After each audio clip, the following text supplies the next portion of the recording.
dedicated to Eastern and Southern Kentucky.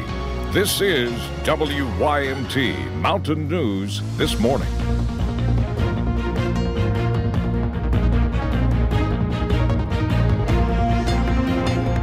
Good morning, it's 6 o'clock. I'm Will Puckett. And I'm Cassidy Strickland. Hope your day is off to a great start. It's going to be another good day to grab a hot cup of coffee, some hot tea, or maybe some hot chocolate. I thought you were going to say hot dog. I'm like, what a weird thing to say. I mean, whatever floats your boat, I guess. What a great morning for a hot dog. Yeah, it is going to be another good morning for some hot drink this morning. But actually, we found out a while ago that a lot of people prefer to drink a soda in the morning or a pop, whatever, however you term that. So grab one of those too.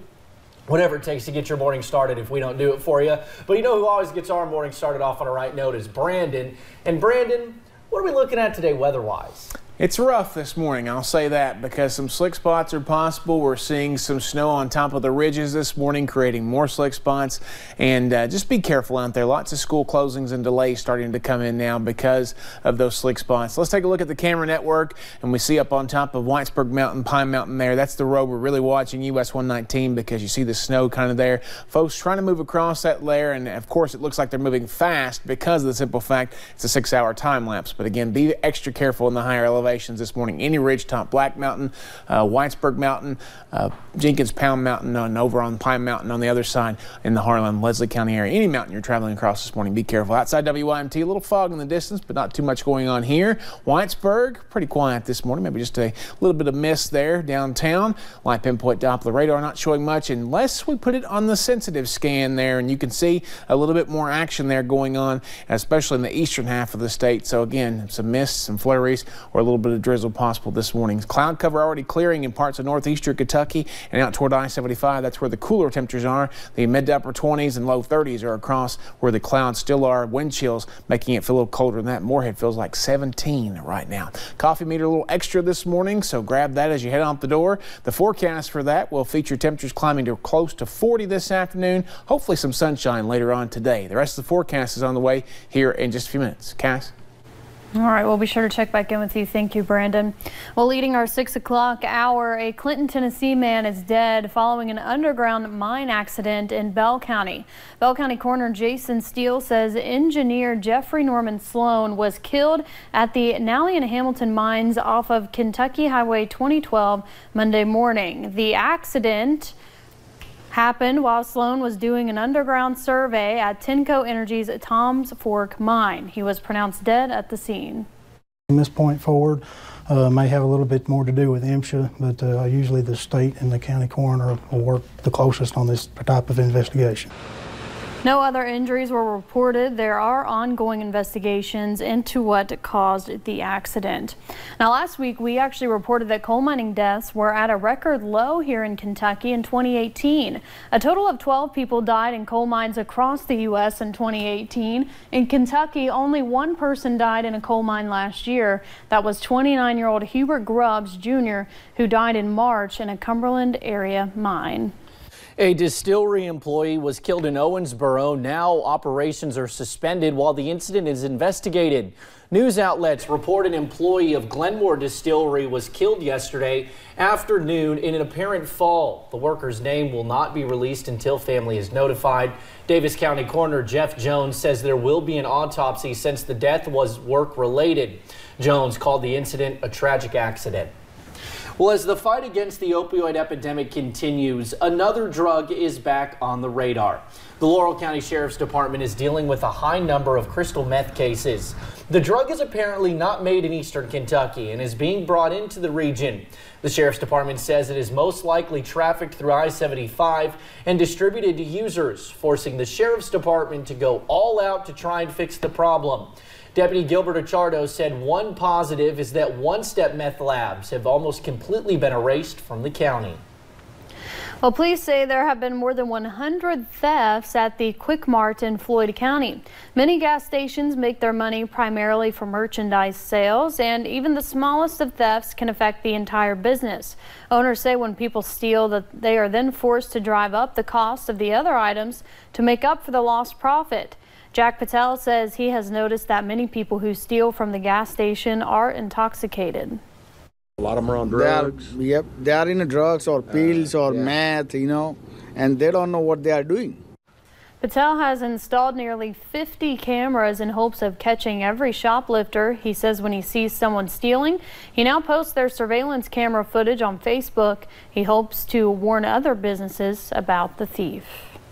The city of Middlesboro is adding some extra security downtown. The police department is now doing more foot patrolling, making their presence known. WYMT's Connor James stopped by downtown Middlesboro earlier and talked with people who have businesses there. He also talked to law enforcement about how this fosters a sense of community.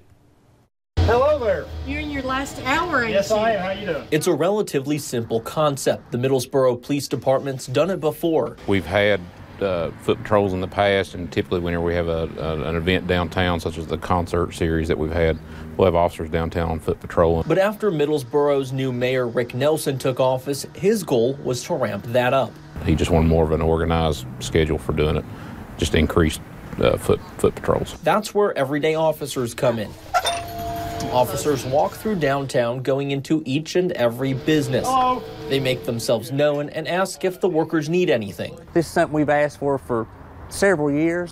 Something that people like Lucas Carter have been hoping for. When you come to this town, you want to feel safe. You want to be able to get out, look at things, and a police officer knows all about the town. Where Carter works is along the route the officers take. The officers do everything from double-check locked doors to cleaning up needles. We want people to be able to get out and walk through our town and feel safe. So this builds those relationships with our community, makes those people feel safe. As they hope to make the city's streets safer. Now, officers say they have found needles in the streets in the past. They hope their presence will deter that sort of behavior. Meanwhile, investigators say a social media post by a high school student led to the discovery of a knife in his backpack and a toy gun in his waistband while on school property. This happened in Wise County, Virginia. The sheriff's office says last Friday they were informed about a social media post made by a Central High School student. The student was arrested and charged with 2 counts of possession of a weapon on school property. They say he was then taken to a juvenile detention facility. Well, a McGoffin County man is behind bars facing a second-degree assault charge. Police arrested Terry Porter Saturday. On Friday, they say he cut a man's face and neck with a pocket knife. The victim was taken to a nearby hospital for treatment. Porter pleaded not guilty yesterday morning. A preliminary hearing is scheduled for January 23rd.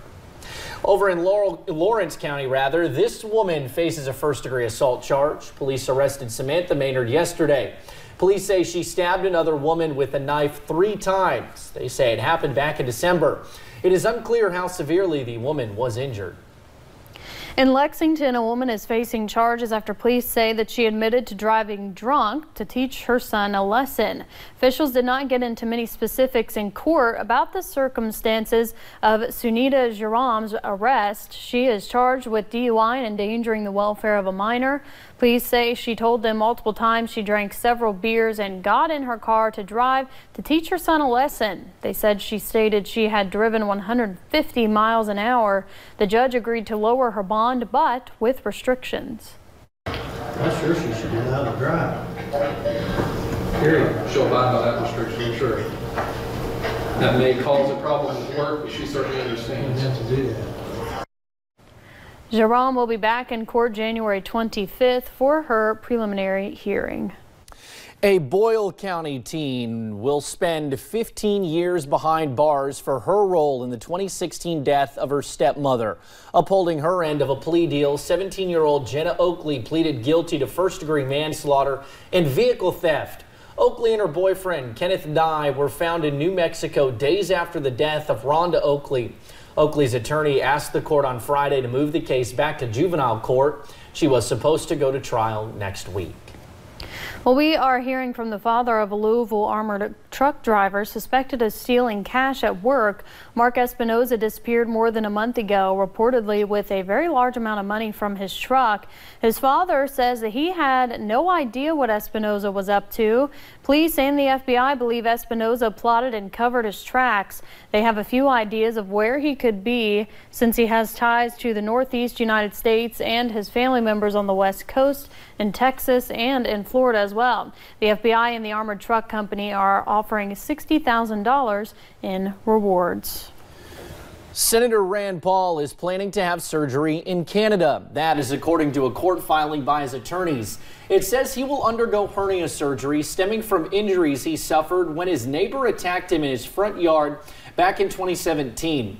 The filing says the senator will go to Ontario, Canada later this month. Rene Boucher pleaded guilty to assaulting Senator Paul last year. He was sentenced to 30 days in prison. Federal prosecutors are appealing the sentence. Still to come on Mountain News this morning, lawmakers in the UK are still struggling to approve a plan to leave the European Union. And coming up in sports, we take a look at the U-Pike top play nominees from week 21 of the sports season. Wet roads, slick spots, snow-covered cars, and fog. Depending on where you are, those are all things you can encounter on your way out the door this morning. I'll tell you what the rest of the day holds in about 3 minutes.